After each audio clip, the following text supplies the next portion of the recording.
We're at our video and broadcasting facility where we make our car videos and broadcast them all over the world on our big tower here.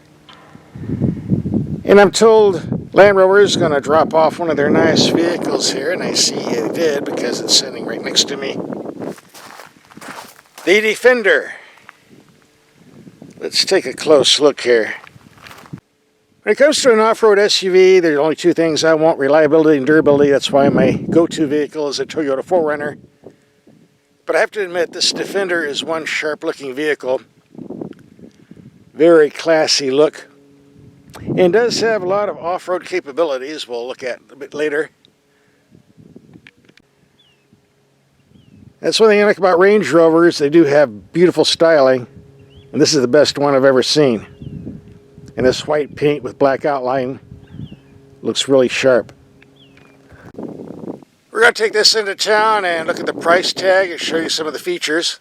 And then do some off-roading and some fuel economy tests. By the way, one thing I like about this vehicle, instead of a V6, it's an inline 6. And the configuration is smoother, quieter, and handles high RPM a lot better than a V6. 395 horsepower, 406 pounds-feet of torque. And the question you might ask, if the inline 6 is superior to the V6, then how come people don't use the inline 6? And it has to do with length. 6-cylinder length versus a 3-cylinder length on a V6 on each side. So the V6 can fit in these compact vehicles they're building nowadays. The inline 6 can't. Although we have a larger vehicle like this, it can. In fact, an inline 6 is about as long as a V12. And as a rule, overall, inline 6s seem to get better fuel economy than a comparable V6, at least in my experience. As to why, that's debatable. And the fuel economy on this, 17 in the city, 20 on the highway, and 18 overall. We'll be taking this out in the real world to see if this is true. And it's an 8-speed automatic, which is all the gears we need. These 10 speeds are nice, but you really don't need 10 gears, but just my opinion. Here's the paperwork you would find on the window. Let's take a closer look. This isn't on the window, it's on my computer screen, so we can see it easier. The paper version didn't look very good.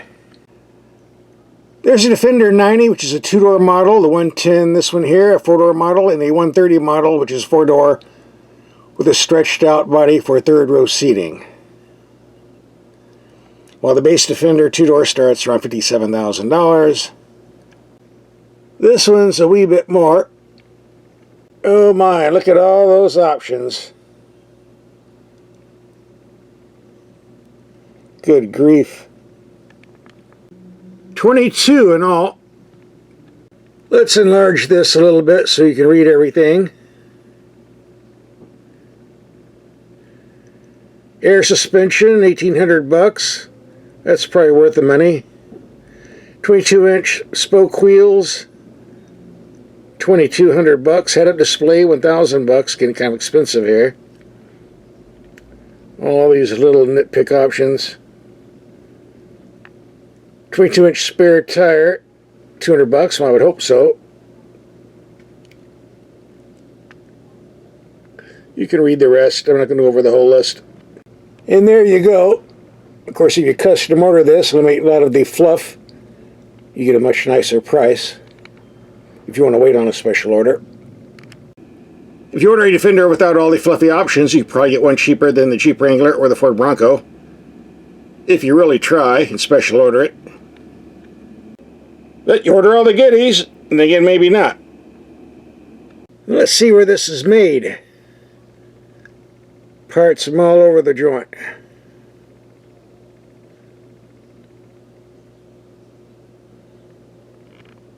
Now, if you think the price is higher for this Defender, I call your attention to some of the Jeep Wranglers I'm seeing on the lot.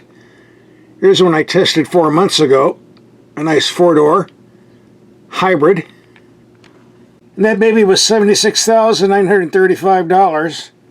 Yeah, for a Jeep. And before that, I had a Ford Bronco that was $59,000. And this Bronco Raptor we had before that. And that was a nifty $74,000. Here it is again, and 3 things we do when we get a vehicle. Number 1, we check and see what type of tires we're getting and the brand, because a lot of manufacturers are putting cheap junkers on, but these are Continentals. No complaints there. While these are not exactly designed for serious off-roading, they look far better than some of the other tires I've seen on Rovers that are designed for street only with thin sidewalls that don't really hold up in the dirt. I think these will do. And number 2, we check and see if there's a spare tire. Well, obviously there is here, a full-size one, but we had to pay extra for it, as we saw on the price sheet. And the 3rd thing we do is take the headlights out in the dark and see how they perform, and do some night driving, where I did that video, posted on YouTube. We'll have a link for that video at the end of this video. So you get 2 for the price of 1, free. If you're not interested in this inline 6-cylinder motor, there's the base one. A turbo 4-cylinder putting out 296 horsepower, rated 18 to 22 mpg. Our big spenders to get the turbo V8, putting out 518 horsepower, 493 horsepower, depending on what brochure you read. But 14 to 19 mpg, going to be guzzling up a lot of gas and reducing your range. It'll be nice to drive around for a while though. I don't think I want to live with it forever. I think overall this inline 6 is the most practical of the bunch. Good all-around performance. Decent fuel economy. Now for off-roading, this has all the credentials. An air suspension that can raise or lower the vehicle. Listed at 11.5 inches of ground clearance. And supposedly can wade through 3 feet of water with no issues. I'm not going to do that because if I get stuck there, I get kind of upset about losing an $80,000 vehicle. And by the way, I'm very impressed with this paint. We went by some thorn bushes on the way back and not one scratch, not even a tiny one. Very good quality here. Same with the mirror finish. Here's the info screen. Yeah, it's a tiny one, I get it, but how much do you need? And the bigger they are, the more fragile they are. You're doing a lot of off-roading. I think you'd be happier with this one. Right now I have it in reverse. Here's the off-road setting. And towing. And below the screen you have the master control panel, which is easy to use once you figure it out. Right now we're adjusting for the temperature. We press this.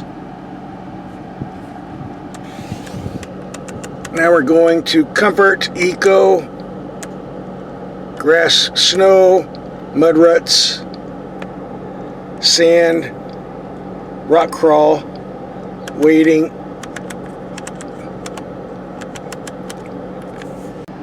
The drawback is that something in these break. Oh, it's going to be expensive to go in there and replace everything, but that's just the way modern vehicles are. You just have to suck it up and get used to it. Not the largest glove box I've ever seen, but adequate. If you're not using the mirror, we have a camera system. You have to pay extra for this. One complaint, I've not been able to figure out how to turn off the head-up display yet. I would like a switch where I could do it immediately and not have to scroll through a million programs.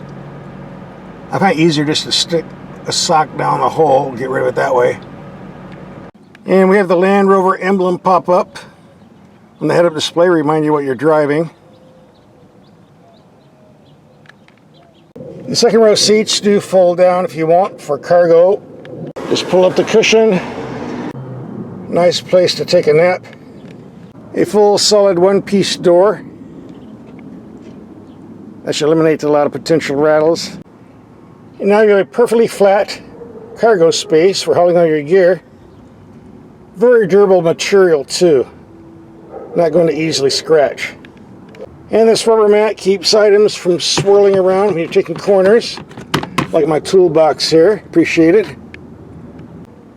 One thing that really impresses me about this cabin, the quality materials, the workmanship is just outstanding. And there's not one piece of cheap plastic anywhere to be seen.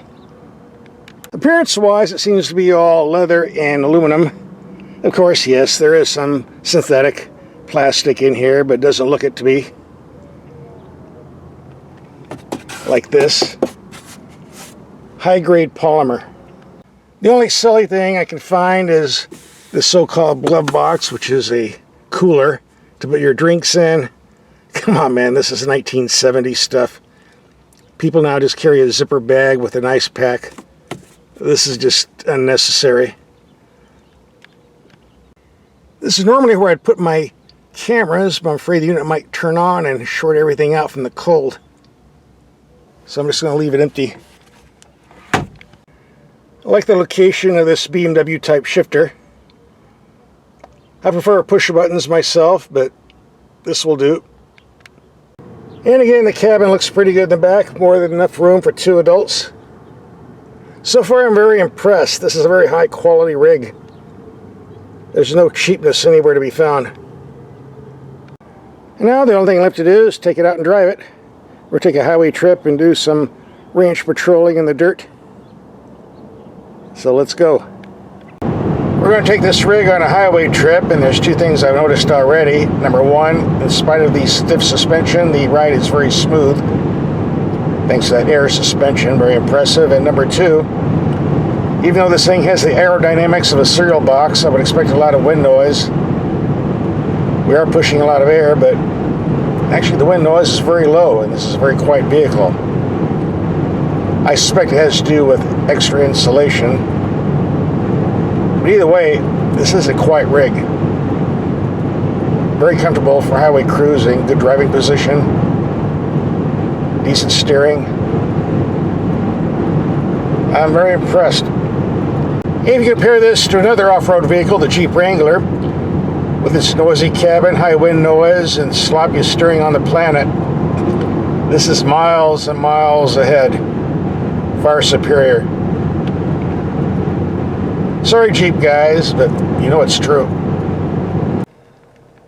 Okay, a bit of city driving, and then a bunch of highway driving, 75 miles per hour, 21.8 mpg. Not bad considering a lot of this was going uphill. Let's take this Rover out and do some off-roading, and if you hear a bunch of rattling, no, it's not the vehicle. Actually, the body structure on this is very tight. I do have some tables and chairs in the back, and when you put tables and chairs in the back, you're going to get some rattles.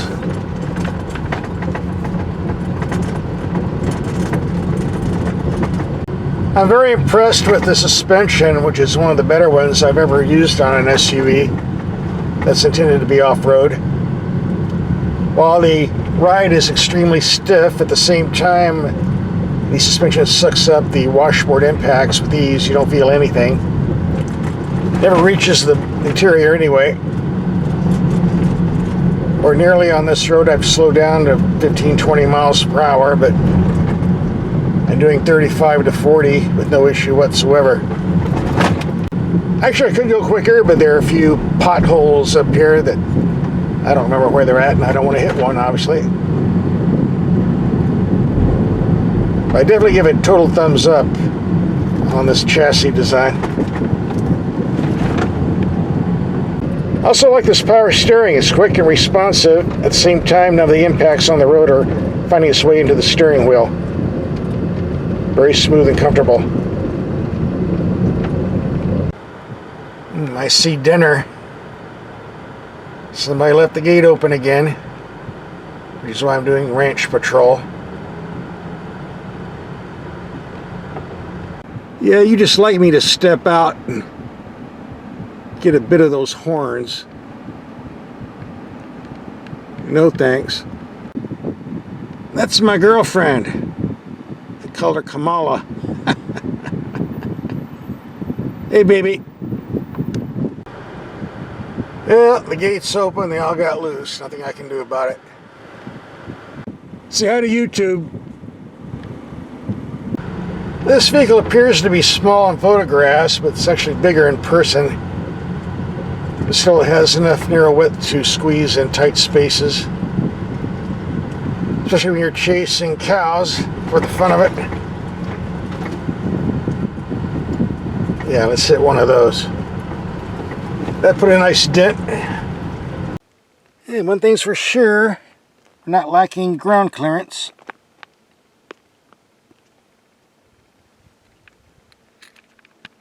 I think I see civilization down there.